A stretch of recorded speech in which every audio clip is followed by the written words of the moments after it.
Olá pessoal, gostaria de fazer uma reflexão com vocês sobre um tema, um assunto que eu considero bem interessante e que também na minha observação passa muito despercebido por nós cristãos. É a questão do alegrar-se com a felicidade alheia. E eu penso que nós precisamos nos rejubilar com a felicidade alheia. É comum a solidariedade nos momentos de dificuldade, nos momentos de dor, de infortúnio, nas grandes calamidades, por exemplo, nas doenças graves, quando nós percebemos que as pessoas estão em situações dolorosas, não é? E uma grande parcela das pessoas fica tocado, fica emocionado e tenta ajudar de todas as formas, né? É muito comum a gente ver as pessoas buscando todos os meios para auxiliar quem está assim em situação muito difícil, muito dolorosa. É menos comum nós observarmos alegria pelas conquistas alheias. Uma aquisição de um bem, uma mudança de emprego, um aumento de rendimentos, né? Momentos onde a pessoa está feliz. Em O Evangelho segundo o Espiritismo, no capítulo 13º, no item 4, nós encontramos uma mensagem que nos traz um material bom para a nossa reflexão. Diz assim: nas grandes calamidades, a caridade se emociona e observam-se impulsos generosos no sentido de reparar os desastres.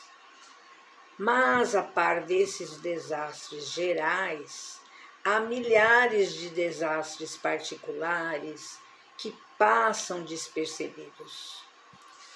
Os que jazem sobre o grábato sem se queixarem. Esses infortúnios discretos e ocultos são os que a verdadeira generosidade sabe descobrir sem esperar que peçam assistência. Eu gostaria de destacar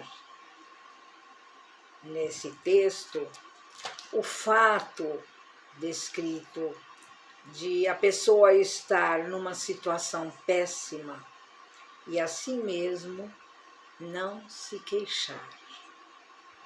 Então, esse é o ponto. Se a pessoa está numa situação péssima e ela não se queixa, nós podemos refletir sobre o motivo de não haver queixa. Me ocorre que a pessoa possa ter fé, e com fé em Deus, fé em Jesus, fé na espiritualidade, né, na espiritualidade amiga, essa pessoa tem força para passar pela situação pela qual ela está passando, né? Então, ao observar essa atitude, nós devemos ficar contentes, satisfeitos, nos encher de alegria, pois a pessoa conquistou um lugar de destaque perante a espiritualidade. Como diz o texto, no âmbito social, nas grandes calamidades, né, como nós dissemos anteriormente, as pessoas se organizam para auxiliar, né, porque ficam impactados, comovidos, fazem tudo para ajudar, né, confortar. Isso é bom, isso é louvável. Por exemplo, recentemente, aquela enchente incrível que aconteceu no Rio Grande do Sul, foi, assim, um exemplo incrível disso, um exemplo maravilhoso, para falar bem a verdade, né? Porque o Brasil inteiro se movimentou e ajudou, e mandou água, e mandou roupa, e foi aquela comoção mesmo, né? Então, é bem recente, dá para a gente até trazer à memória esse fato, né? No âmbito pessoal, individual, quando se sabe de alguém com câncer, por exemplo, as pessoas querem mostrar solidariedade, se movimentam para marcar presença e fazem visitas e telefonam e querem saber da situação, como está, como não está, né? Então, às vezes até precisamos tomar um certo cuidado para não sermos inconvenientes, né? Ficar buscando o assunto o tempo todo, a pessoa está querendo ficar fora daquela conversa e às vezes, né, há uma insistência, mas é compreensível, porque a pessoa fica tão tocada com a situação, não é?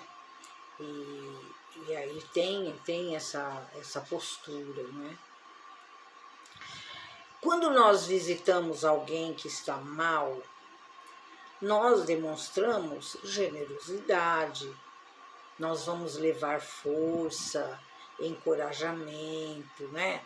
Nós queremos ser solidários na dor. E eu repito, isso é muito bom.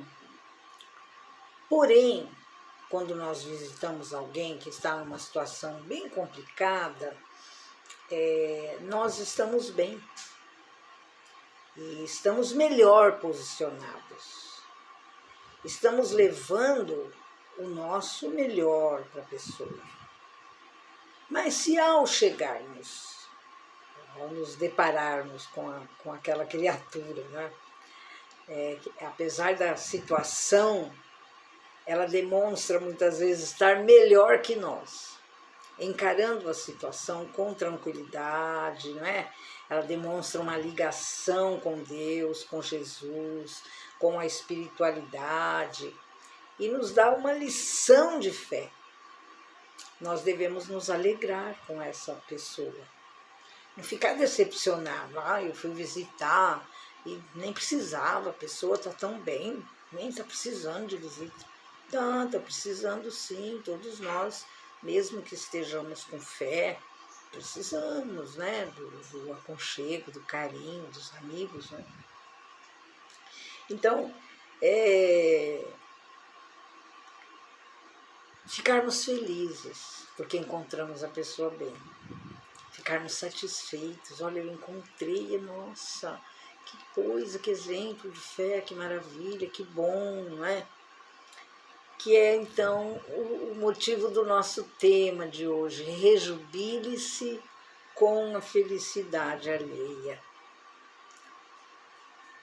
É uma grande felicidade, meus queridos, estar no leito miserável, como nos diz a mensagem, né? Estar no grábato, que é um leito miserável, e mesmo assim estar feliz. É uma grande felicidade. Em 2015, já na terceira cirurgia do câncer, passei por uma experiência onde eu pude observar essa triste realidade. Eu comentei com um amigo meu estado de plena felicidade naquele momento. E percebi que ele não gostou, ele ficou impactado. Na ocasião, a questão foi o seguinte: o médico nos colocou a par da situação, eu, marido e filho. O nódulo estava localizado em uma posição muito delicada, então corria-se o risco de eu não retornar da mesa cirúrgica. O momento da notícia foi traumático para mim. Quase perdi os sentidos. Porém, me liguei a Jesus e busquei forças. Mantive o equilíbrio e os dois nem perceberam o meu estado emocional. Foi um grande esforço, mas eu consegui. E a partir dessa notícia, me entreguei à fé. Pedia com fervor a orientação da espiritualidade amiga, de trabalhadores do bem. Eu sempre fiz evangelho diário, e foi no evangelho que eu me deparei com um emocionante texto do apóstolo Paulo aos Filipenses. O contexto é o seguinte: Paulo estava preso na iminência de ser condenado e morto.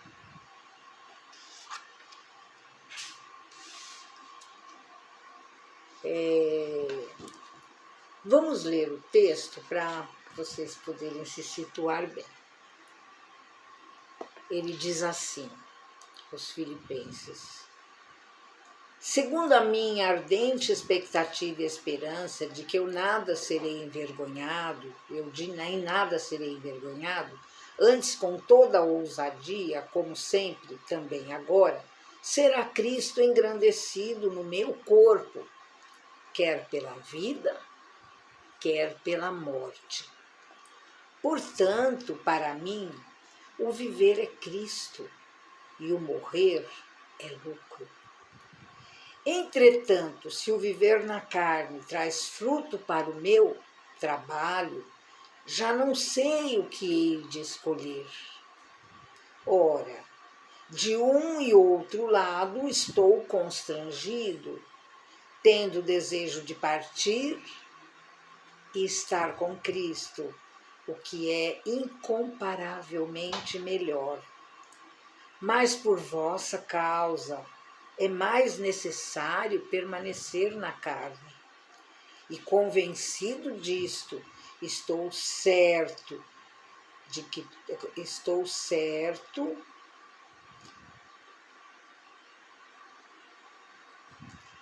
que ficarei e permanecerei com todos vós para o vosso progresso e gozo na fé. Então esse foi o texto que naquele momento eu reli. Foi um momento emocionante e inesquecível. Me identifiquei e entrei em êxtase. A gente vê muito falar em êxtase, não sabe o que é, mas naquele momento foi isso. Eu entrei em êxtase. É uma sensação de leveza, difícil de descrever. E eu fiquei nesse estado todo o período pré-operatório e ainda por muitos meses após a cirurgia. Naquele momento marcante, me ocorreu que sim, sou cristã, me identifico com o apóstolo Paulo. Então, caso eu parta, será lucro, porque me livro dessa situação, desses transtornos, destes procedimentos dolorosos. Me livro dessa situação. O que seria, a meu ver, naquele momento, era o meu sentimento do momento, né? Infinitamente melhor. Partir seria infinitamente melhor, a meu ver, naquele momento. E eu conversava com Jesus e dizia isso. Será muito bom, mas vai ser muito bom. Mas, Jesus, se eu permanecer, eu me coloco à inteira disposição da tarefa, da divulgação doutrinária, da expansão do Evangelho através das minhas palavras. Em lágrimas eu dizia, coloco-me à disposição, Senhor, para trabalhar mais e mais na sua seara. E foi o período onde eu fiz, meus queridos, mais palestras.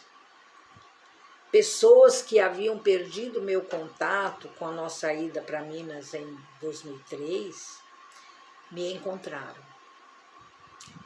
E choveram palestras.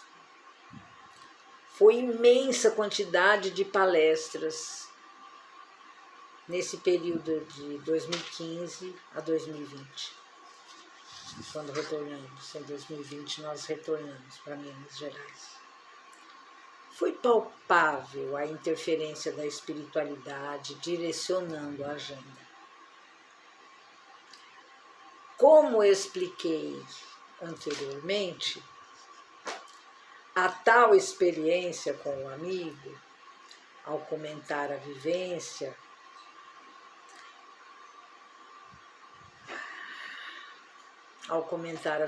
com essa pessoa, eu percebi nitidamente o desconforto dele. À medida que eu fui relatando a minha felicidade, ele foi modificando a fisionomia. Me olhava de forma estranha, não disse uma palavra. E quando eu disse que essa experiência me fez entender o sentimento do apóstolo quando ele disse: já não sou eu quem vive, é o Cristo que vive em mim. Nossa, a fisionomia do rapaz ficou fechada, ele não conseguiu disfarçar. E mudou de assunto. Mudou de assunto assim, de uma forma abrupta. Senti o incômodo dele, né?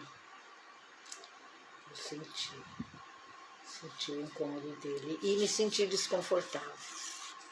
Um sentimento estranho, uma sensação esquisita. Assim, como eu sempre considerei muito essa pessoa, eu esperava que ele ficasse feliz por mim. Eu esperava que ele me abraçasse, que maravilha, que coisa boa, que experiência boa. Mas eu senti que ele me considerou pretensiosa. Imagine, você vai se sentir igual o apóstolo Paulo, já não sei quem viva, o Cristo que vive em mim.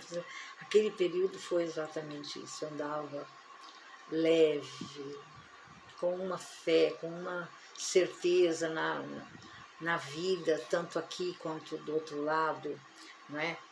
E isso foi muito marcante na minha vida, isso foi tão marcante. E várias reflexões me ocorreram no correr destes 10 anos. Mas duas são essenciais.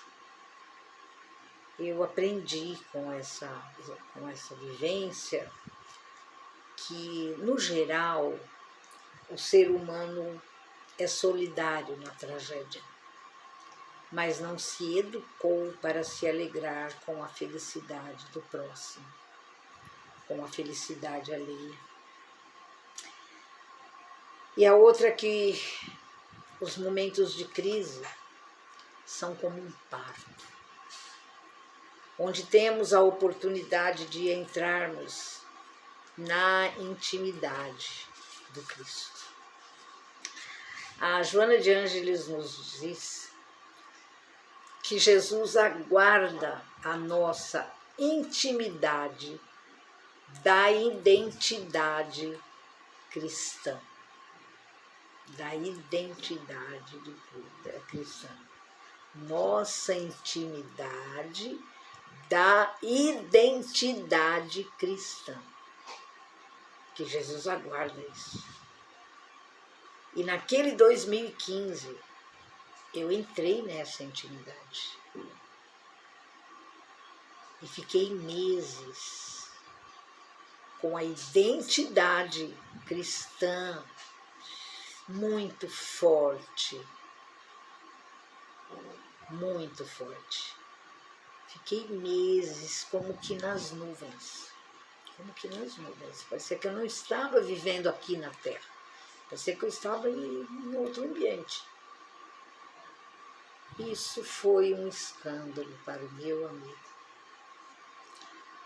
Para ele, era inalcançável para nós.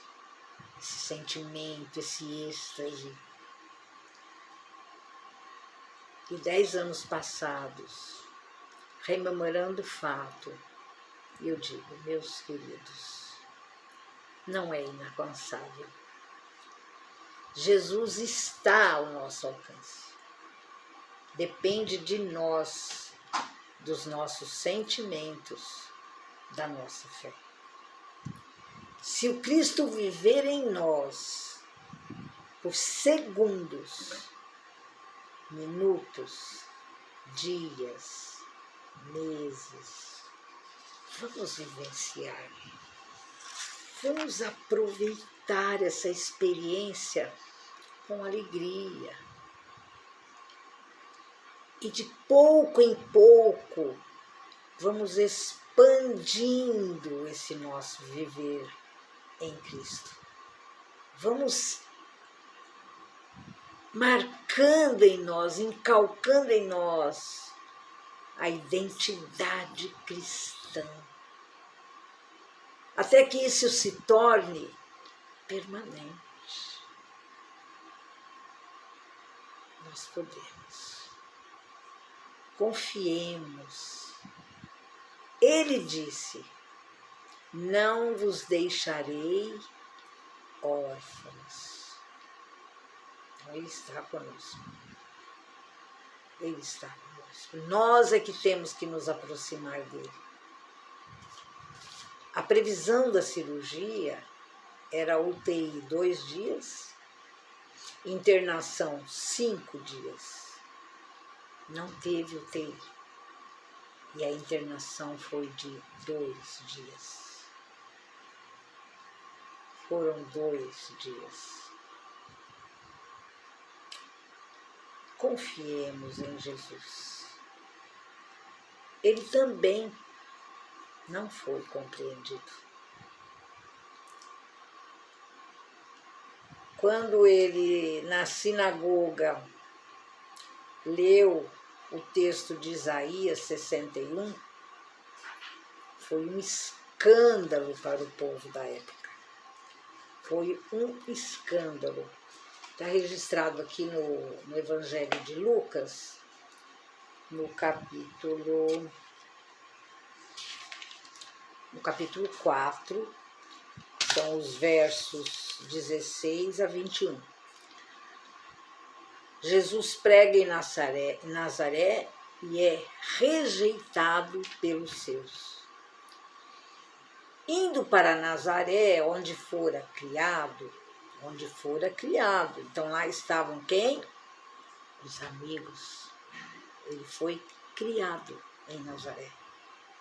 Então ele foi para Nazaré, entrou na sinagoga num sábado, segundo o seu costume, e levantou-se para ler.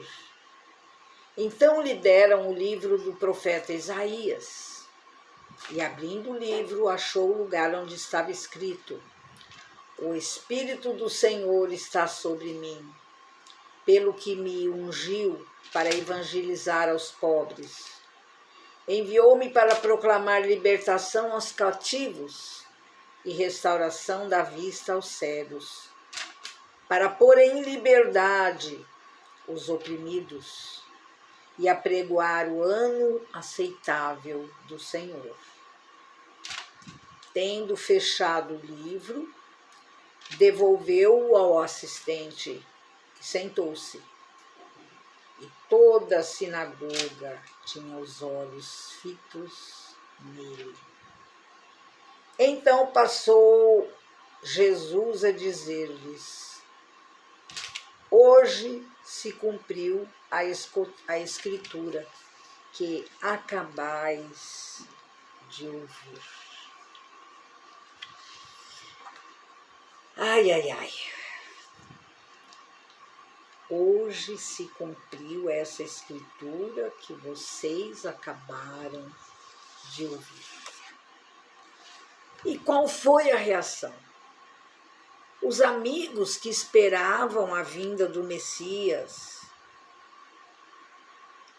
desde sempre, porque essa profecia de Isaías é de 600 anos antes da vinda de Jesus. Então, os que estavam esperando a vinda do Messias, no momento que ouviu a frase, cumpriu a escritura, hoje se cumpriu essa escritura, qual foi a reação? Todo mundo olhou para ele, quem é esse que está falando uma coisa dessa, uma blasfêmia?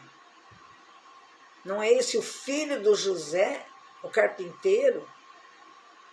Imagine, onde já se viu dizer uma coisa dessa?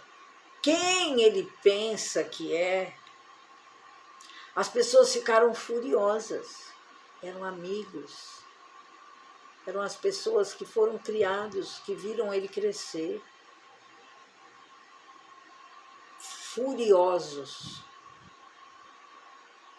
o expulsaram da cidade. O expulsaram da cidade. E qual é a conclusão que nós tiramos disso, queridos? Que nós devemos nos alegrar com as conquistas alheias.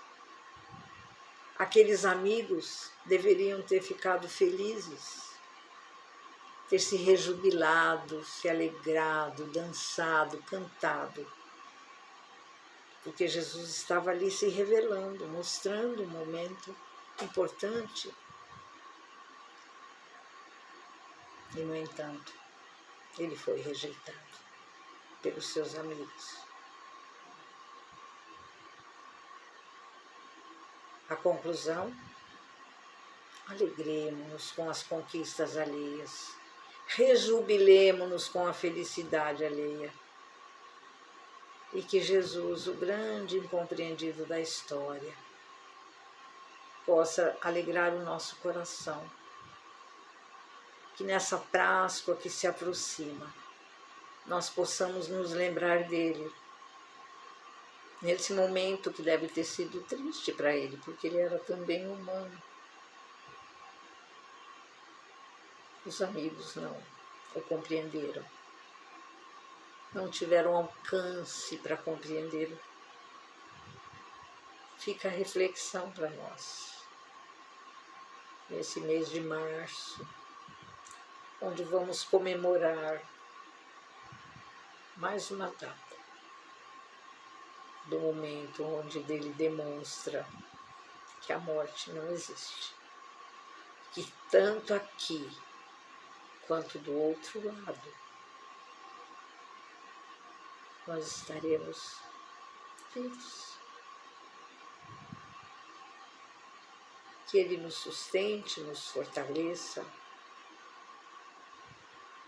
Muita paz.